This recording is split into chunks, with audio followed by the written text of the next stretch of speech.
The first house that I ever bought was built in 1919, and it had an old octopus furnace in the basement. And what octopus furnaces do, it relies on the differences between hot and cold air.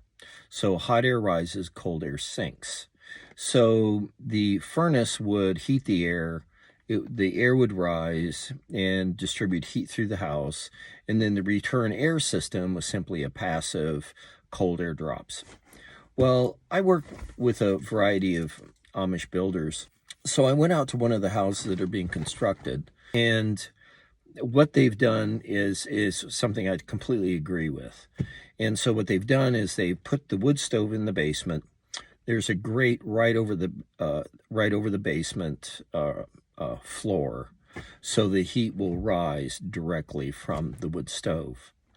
And then the heat will distribute through the first floor, make its way up to the second floor. They don't use ductwork. They just use, well, doors. It'll seep up. And then on the corners of the house, they have piping from the second floor down to the basement, so that the hot air rises in the center of the house, the cold air returns down the edge, the four corners of the house, and then feeds the uplift from the furnace or from the wood stove. And it creates a cycle. It creates a convection system.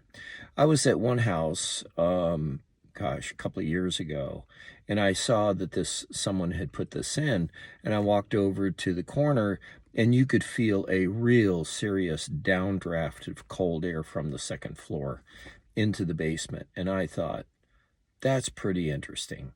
So that'll prevent humidity stratification, where your humidity in the basement will be layered.